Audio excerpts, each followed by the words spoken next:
Hello viewers, logics इन accounts में आपका स्वागत है।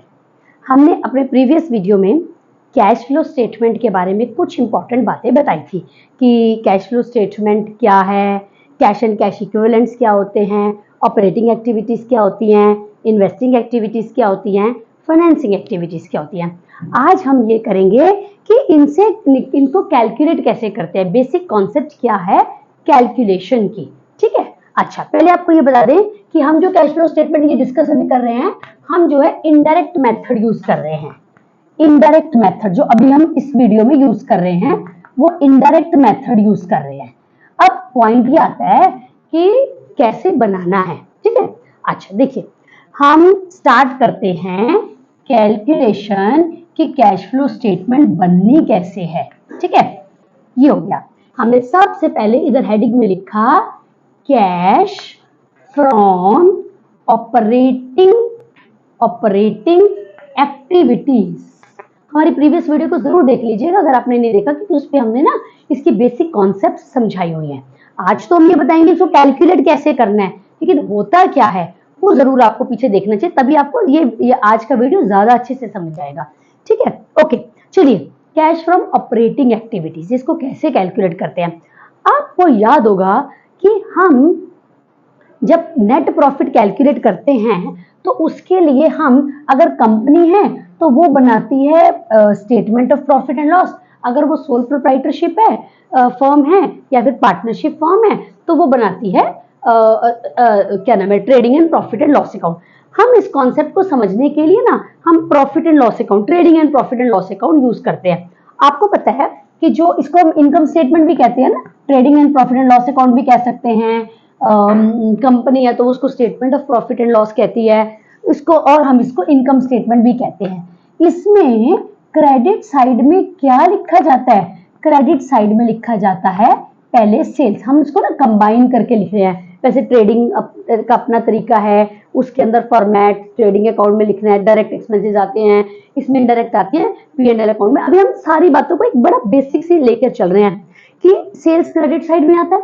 ठीक है, क्रेडिट साइड में सेल्स आते हैं और हमारी अदर इनकम्स आती हैं। इसके अलावा अदर इनकम्स का मतलब हो गया जैसे कि मान लीजिए रेंट रिसीव्ड हो गया, है ना, रेंट रिसीव्ड हो गया, डिविडेंड रिसीव्ड हो गया, डिस्काउंट रिसीव्ड हो गया, ये सब चीजें आती हैं। एप्रिसिएशन ऑन एसेट हो गया, किसी भी तरीके की इनकम्स एंड गेन्स आती हैं। तो क्रेडिट साइड में सेल्स का पैसा जो आया और साथ में जो अदर इनकम से पैसा आया ये आता है। डेबिट साइड में क्या आता है? डेबिट साइड में हम लिखते हैं सारे ही एक्सपेंसेस एंड लॉसेस। ठीक है ना, और इससे हमारा निकल कर आ जाता है नेट प्रॉफिट। ये देखिए हमने सीखना है ऑपरेटिंग एक्टिविटीज, लेकिन इस ऑपरेटिंग एक्टिविटीज को सीखने के लिए ना हमें ये थोड़ा सा पता होना चाहिए, तभी आपको ऑपरेटिंग एक्टिविटीज कैसे कैलकुलेट करनी है वो समझ में आएगा। इसलिए हम थोड़ा सा इसको बता रहे हैं। ठीक है, अब इस नेट प्रॉफिट में से कंपनी क्या क्या करती है? इस नेट प्रॉफिट में से कंपनी जो है इंटरेस्ट अगर पे करना है ऑन डिबेंचर्स मान लो, लोन मान लो, वैसे तो यही लिखा जाता है ना, ये इंटरेस्ट वगैरह हो गया, इंटरेस्ट ऑन डिबेंचर्स हो गया। फिर कंपनी जो है क्या करती है उसके लिए इस नेट प्रॉफिट को कंपनी यूज करती है क्या बोलते हैं, टैक्स के लिए पैसा निकालती है। तो टैक्स के लिए प्रोविजन का मतलब है टैक्स के लिए पैसा निकालना, इसमें से टैक्स का प्रोविजन करती है। फिर इसके अलावा कुछ जो है डिविडेंड देती है company, dividend to preference shareholders को डिविडेंड देती है। कुछ कंपनी डिविडेंड पे करती है इक्विटी शेयर होल्डर्स को, उनको डिविडेंड पे कर दिया। ठीक है, अच्छा इसके अलावा कंपनी रिजर्व्स में पैसा ट्रांसफर करती है। इस नेट प्रॉफिट में से बता रहे हैं कि कंपनी ने क्या क्या किया। टैक्स के लिए पैसा, उससे नेट प्रॉफिट से पहले इंटरेस्ट डिबेंचर को दे दिया, टैक्स के लिए पैसा निकाला, डिविडेंड के लिए निकाला, चाहे वो इक्विटी शेयर्स हो चाहे प्रेफरेंस शेयर्स हो, रिजर्व्स के लिए पैसा निकाला, और जो आखिरी में बच गया इसको कंपनी बैलेंस शीट में शो करती है। यानी ये जो बचा हुआ प्रॉफिट है ये इंडिकेट करता है, इसको बैलेंस शीट में कंपनी ना statement of profit and loss के अंडर लिखती है। हाँ ठीक है, मान लो पिछले साल statement of profit and loss में लिखा हुआ था प्रीवियस ईयर की बैलेंस शीट में 15,000, अब इस साल बन गया 25,000, यानी इस साल कंपनी ने 10,000 रुपए ट्रांसफर करे, 10,000 का प्रॉफिट हुआ मतलब बचा, सब कुछ करने के बाद बचा। यही हमारा स्टार्टिंग पॉइंट बन जाता है ऑपरेटिंग एक्टिविटी से कैश कैलकुलेट करने के लिए। याद रखिए, जब आप कैश फ्लो स्टेटमेंट बनाते हो ना, तो 2 सालों की बैलेंस शीट यूज करते हो, या मैं इसको दूसरे वर्ड्स में बोलूं तो हम ये कह सकते हैं कि प्रीवियस ईयर की बैलेंस शीट, कि प्रीवियस ईयर के एंड में क्या क्या कितना प्रॉफिट था, मतलब पीएनएल में कितना था, कितना रिजर्व था, कितने की एसेट्स थी, कितने की लायबिलिटी थी, और इस साल के अंत में ये चीजें कितनी हो गई। इन दोनों चीजों के अंतर में डिफरेंस से कैश फ्लो स्टेटमेंट बनती है। ठीक, तो अब कैश फ्लो स्टेटमेंट बनाने के लिए यही आपका स्टार्टिंग पॉइंट है। क्या मुझे चाहिए? Net profit before tax and extra ordinary items. Extra पूरा लिखते हैं, before tax and extra ordinary item. हम इनको डिस्कस करेंगे। एक्स्ट्रा ऑर्डिनरी आइटम्स क्या हैं? बिफोर टैक्स, बिफोर टैक्स का मतलब है आपको यहां ये चाहिए और बैलेंस शीट में ये वैल्यू चीजें गिवन है। इसका सीधा सीधा मतलब है जो चीजें आपने नेट प्रॉफिट में से माइनस करी हुई इन सबको वापस प्लस कर दो, है ना, सबको वापस प्लस कर दो। तो यानी कहने का मतलब क्या है, इसको आपने कैसे निकालना है? इसको आपने इस तरीके से निकालना है। कैसे? सबसे पहले बैलेंस शीट में जो था, ये वर्किंग नोट में करना है आपने। क्या करना है आपने? Statement of P and L. हम इसको ना ऐसे यूज कर लेते हैं, current year minus previous year. यानी इस साल का जो, जैसे मैंने आपको बताया ना कि पिछले साल मान लो 15,000 था, इस साल का statement of P and L balance sheet में 25,000 है, तो इस साल का प्रॉफिट कितना हुआ जो आपने इस साल के प्रॉफिट से ट्रांसफर करा है? 10,000। तो देयरफॉर हम current year minus previous year की वैल्यू लेते हैं। ठीक है, ये ले लिया। इसके अंदर जैसा कि मैंने बताया, जो जो चीजें माइनस करी थी उनको प्लस कर दो। क्या मतलब है? क्या प्लस कर दो? प्लस कर दो transfer to reserves. Transfer to reserves कौन सा? Again current year minus previous year. Current year minus previous year क्यों लिया आपने? सिर्फ फिर वही कॉन्सेप्ट हमारी आ गई कि रिजर्व्स में इस साल बेसिकली कितना पैसा ट्रांसफर करा है। ठीक है, वो आ गया। देन इसके अलावा और क्या आपने ऐड करा है? आपने इसके अलावा ऐड करा dividend. Dividend to equity and preference, क्योंकि दोनों के लिए आपने प्रॉफिट में से पैसा बचाया था, वो भी आप इसमें ऐड कर दो। और क्या ऐड करो भाई? और ऐड कर दो provision for tax. Provision for tax, tax के लिए जो आपने पैसा निकाल के रखा था, ये जो प्लस करके आए। इसके अलावा ना plus minus extra ordinary items, ये भी आपको मैं बता दूं, extra ordinary items. Extra ordinary items कौन सी होती हैं? देखो, एक्स्ट्रा ऑर्डिनरी आइटम्स वो हैं जो कभी ऑर्डिनरी, एक्स्ट्रा ऑर्डिनरी से हट के, माने क्या मतलब है? ऑर्डिनरी से हटके मतलब है जो आम तौर पे नहीं होती हैं, रोजमर्रा में नहीं होती है। देखो, बिल्कुल डेली बेसिस पर तो ऑपरेटिंग एक्टिविटीज होती हैं, ठीक है। इसके साथ साथ बिजनेस लॉन्ग टर्म एसेट्स को भी खरीदता बेचता रहता है, उससे इनकम भी आती रहती है, ये भी ऑर्डिनरी है, हो ही रहा है, ठीक है। इसके अलावा लोन लेना, लोन वापस करना, शेयर इश्यू करना, ये सब तो होता ही है। लेकिन इसके अलावा भी कुछ ऐसी आइटम्स होती है जो कभी कभार होती हैं और ऑर्डिनरी नेचर से हटके हैं, जैसे loss of goods by fire, हाँ, रिफंड ऑफ टैक्स, इसके अलावा कॉम्पनसेशन, वॉलेंटरी कॉम्पनसेशन, जो आपने वर्कर्स को वॉलेंटरी रिटायरमेंट ली उसको कॉम्पनसेशन दी। तो इस तरीके की जो आइटम्स होती है ना, ये एक्स्ट्रा ऑर्डिनरी आइटम्स कहलाती हैं, जो रोजमर्रा से हटके हैं, ठीक है। प्लस माइनस का मतलब ये किसको प्लस करना है, किसको आपने माइनस करना है। इसका रूल ये है कि अगर एक्स्ट्रा ऑर्डिनरी लॉसेस हैं उनको ऐड कर लो, और अगर एक्स्ट्रा ऑर्डिनरी गेन्स हैं तो उनको माइनस कर लो, ठीक है। गेन्स को माइनस और लॉसेस को प्लस। ऐसा क्यों? ऐसा इसलिए, हमें चाहिए कि मुझे ऑपरेटिंग एक्टिविटी से कितना कैश मिला। ये जो नॉर्मली एक्स्ट्राऑर्डिनरी आइटम्स होती है ना, इनको हम जब पी एंड एल अकाउंट बनाते हैं, इनकम स्टेटमेंट बनाते हैं, तो लॉसेस को माइनस करा था, गेन्स को प्लस करा था, अब हम उसको रिवर्स कर देते हैं, ठीक। ये आगे मैं दोबारा बता दूं वाली बात आपको। हमने कहा है अगर एक्स्ट्रा ऑर्डिनरी लॉसेस हैं तो उनको यहाँ पर ऐड करना, और अगर एक्स्ट्रा ऑर्डिनरी कुछ गेन्स हैं तो उनको माइनस करना। आगे इनकी फिर आगे और ट्रीटमेंट है, आई विल टेल यू, मैं आपको बताऊंगी, ठीक है, ये कर लिया। तो इन सबको प्लस माइनस करके जो वैल्यू आ गई वो वैल्यू आप यहाँ पे लिखोगे, वो वैल्यू आप यहाँ पे लिखोगे। यानी आप इससे ये समझ आ गया कि आपने ये कहा कि इस साल का नेट प्रॉफिट जो है वो इतना हुआ, ठीक है, इतना हुआ। अब लेकिन ये नेट प्रॉफिट करते समय, ये नेट प्रॉफिट कैलकुलेट करते समय जब आपने P&L अकाउंट बनाया था, आपने कुछ चीजें ऐसी थी जो ऑपरेटिंग नेचर की नहीं थी या जिनमें कैश का आना जाना नहीं हुआ था। मसलन देखो आप क्या कैलकुलेट कर रहे हो, कैश फ्रॉम ऑपरेटिंग एक्टिविटीज। मुझे ये चाहिए कि ऑपरेटिंग एक्टिविटीज से कितना कैश आया, ये तो नेट प्रॉफिट है। नेट प्रॉफिट का मतलब है इसके अंदर तो जब आपने P&L अकाउंट बनाया था ना, तो उसके अंदर तो अपने ऑपरेटिंग नेचर की या फिर क्या बोलते हैं इन्वेस्टिंग नेचर की या फिर क्या बोलोगे आप, जैसे कि मान लो फाइनेंसिंग नेचर की चीजों को भी ले लिया था। अब उनको रिवर्स कर दो। तो कौन सी चीजों को प्लस माइनस करने को कह रहे हैं हम? अब या तो वो नॉन कैश हो या फिर वो नॉन ऑपरेटिंग हो। मेरा कहने का मतलब है आप यहाँ पे ऐड कर दीजिए नॉन कैश या फिर नॉन ऑपरेटिंग, या उन चीजों को आइटम्स, उन आइटम्स को प्लस माइनस कर लो जो या तो नॉन कैश हैं या फिर नॉन ऑपरेटिंग हैं। उसको P&L अकाउंट को सोच के देखो और जो P&L में करा है ना उसको रिवर्स कर दो।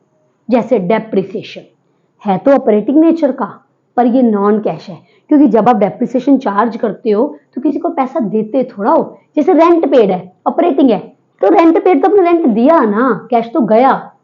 सैलरी पेड, सैलरी आपने दी, लेकिन जब आपने डेप्रिसिएशन चार्ज किया तो क्या किसी को कोई पैसा दिया? नहीं, नहीं दिया।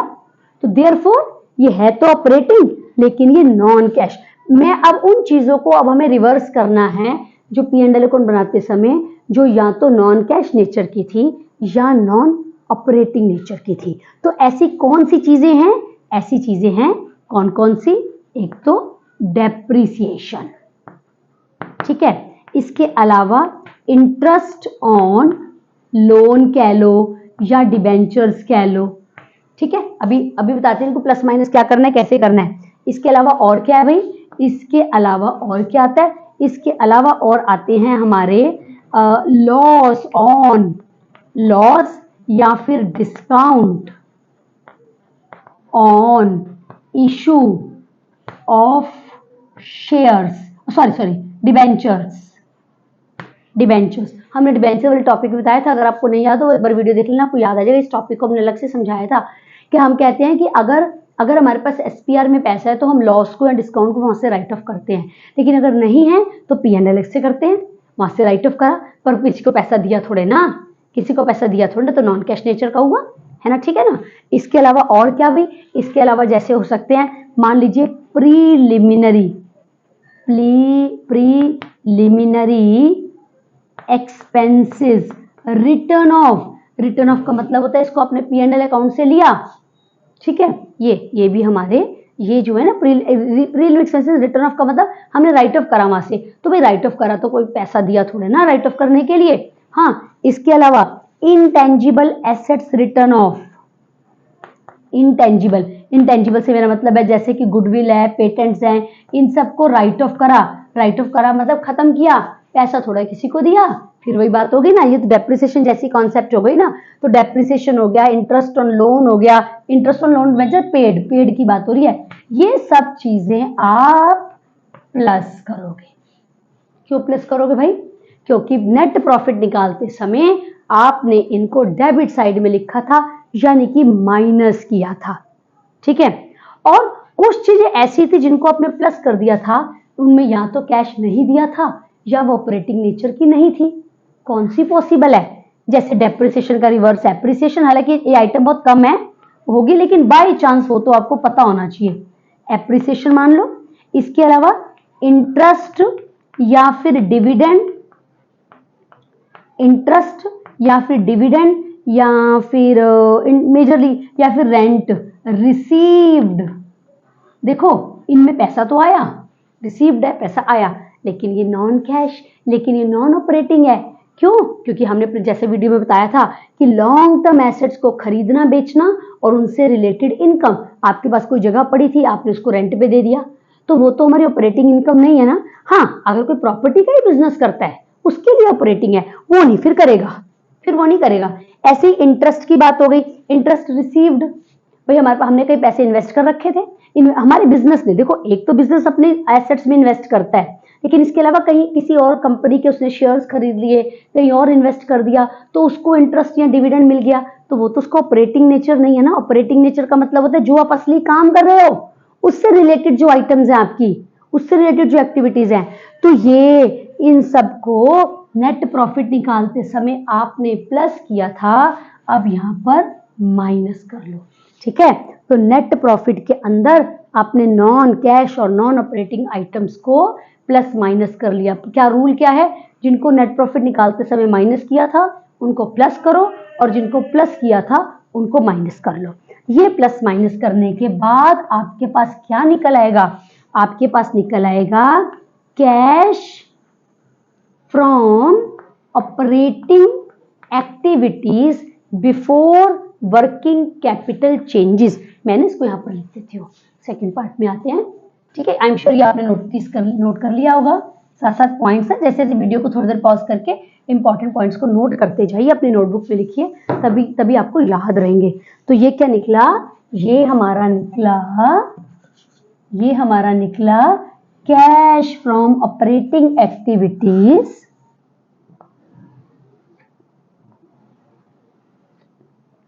Cash from operating activities before working capital changes. Cash before operating activities before working capital changes. ये क्रॉस का मतलब है, जब हम क्वेश्चन करेंगे तो वहां पर वैल्यूज लिखेंगे। आज की वीडियो में तो आपको सिर्फ कॉन्सेप्ट समझा रही हूँ ना। ठीक है, अच्छा, अब वर्किंग कैपिटल चेंजेस से पहले अब इसके अलावा फिर क्या करना है? इसके अंदर अब आप ऐड कर दीजिए working capital changes. Working capital क्या होती है? वर्किंग कैपिटल होती है current assets minus current liabilities. Current assets minus current liabilities. पर करंट एसेट्स और करंट लाइबिलिटीज तो आपको पता होनी चाहिए ना, जैसे debtors, stock, cash in hand, cash at bank, short term investments, ये सारी हमारी करंट एसेट्स हैं। करंट लाइबिलिटीज में क्रेडिटर्स हो गए, बिल्स पेबल हो गए, आउटस्टैंडिंग एक्सपेंसेस हो गए, ये हमारी करंट लाइबिलिटीज है। अब पॉइंट ये आता है कि क्या मुझे यहाँ पर सारी करंट एसेट्स एंड लाइबिलिटीज लिखनी है? नहीं व्यूअर्स, सारी नहीं लिखनी है, कुछ एक लिखनी है। एक्चुअली आपने वो वाली करंट एसेट्स और लाइबिलिटीज लिखनी है जिनका आपका संबंध बिजनेस की ऑपरेशन से सीधा है। क्या मतलब है? जैसे एसेट्स में आपने किस किस को लेना है? एसेट्स में आपने लेना है इन्वेंट्री, क्योंकि इन्वेंट्री तो भाई आप खरीदते बेचते हो, इन्वेंट्री, या फिर इसी तरीके से ट्रेड रिसीवेबल्स, या मैं जिसको डेटर्स कह दूं, डेटर्स, या फिर बीआर। ठीक है, debtors, BR, inventory, prepaid expenses, क्योंकि प्रीपेड एक्सपेंसेस का मतलब कुछ खर्चे जो आपने पहले कर दिए, प्रीपेड एक्सपेंसेस, इनको लेना है। कैश इन हैंड नहीं लेना, कैश एट बैंक नहीं लेना, शॉर्ट टर्म इन्वेस्टमेंट्स नहीं लेनी, क्योंकि वो सारी आपकी चली जाती हैं इन्वेस्टिंग एक्टिविटीज में। ठीक है, तो इनको लेना है। अब इनमें क्या करना है? प्लस करना है कि माइनस करना है? अलग अलग लिखनी है। डेटर्स प्लस माइनस करने अलग से, इन्वेंट्री अलग से लिखना है, बीआर अलग से लिखना है, प्रीपेड एक्सपेंसेस अलग से लिखने हैं। अब रूल क्या है? रूल ये है, अगर इनमें से कोई चीज बढ़ती है तो आप उसको माइनस करोगे, अगर कम होती है तो उसको प्लस करोगे। देख लो, मैं एरो समझ गए ना? ये अप एरो का मतलब बढ़ता है। अगर डेटर्स बढ़ जाए तो माइनस करना, अगर डेटर्स कम हो जाए तो प्लस करना। अगर क्या नाम है, इसी तरह से इन्वेंट्री के लिए, सबके लिए ये रूल है। अब बोलोगे ऐसा क्यों भाई? क्या रीजन क्या है?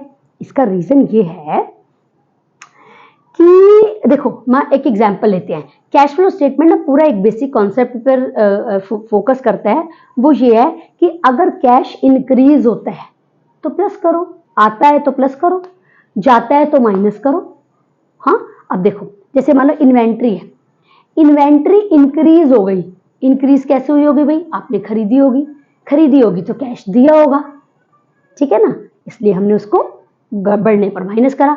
अगर इन्वेंट्री कम हो जाती है तो कम होने का क्या मतलब है? कम होने का मतलब है कि सेल कर दी तो पैसा आ गया, कैश आ गया। इसीलिए करंट एसेट्स के पूरे कैश फ्लो स्टेटमेंट में रूल है, एसेट्स बढ़ जाए तो माइनस, एसेट्स कम हो जाए तो प्लस, क्योंकि एसेट्स का बढ़ना इंडिकेट करता है उनको खरीदना और एसेट्स का कम होना इंडिकेट करता है उनको सेल करना, ठीक है। इसी तरीके से लायबिलिटीज में कौन सी चीजें यूजुअली ली जाती हैं? यूजुअली लिया जाता है जैसे कि क्रेडिटर्स, ठीक है, बिल्स पेएबल, आउटस्टैंडिंग एक्सपेंसेस, ठीक है, इसके अलावा एडवांस इनकम्स। अगर ये बढ़ जाए तो प्लस, कम हो जाए तो माइनस। क्यों? वही रूल। देखो, अगर मान लेते हैं कि आपके क्रेडिटर्स कम हो गए, क्रेडिटर्स कम होने का क्या मतलब है? आपने उनको पैसे दे दिए तो क्या मतलब है? कैश गया। हमने क्या किया? पूरी कैश फ्लो स्टेटमेंट किस बात पर बेस्ड है कि कैश आए तो प्लस, जाए तो माइनस, ठीक है। तो इस तरीके से इन एसेट्स को लेकर आप प्लस माइनस करोगे, इंडिविजुअल अलग अलग लिखोगे और इसके बाद अब निकला है आपका cash from operating activities before payment of tax, या बिफोर टैक्स कह लें, टैक्स।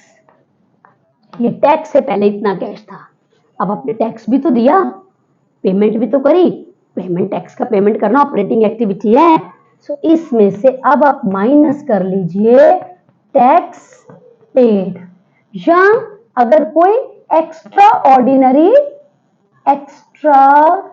ऑर्डिनरी आइटम है जो ऊपर करा था, अगर वो ऑपरेटिंग नेचर की है तो यहां पर लीजिए, उसको भी प्लस माइनस कर दिया। प्लस माइनस से क्या मतलब है? इनकम है तो प्लस, लॉस है तो माइनस, तो उनको प्लस माइनस करिए और प्लस माइनस करके फाइनली आपका निकल आया ए क्या है?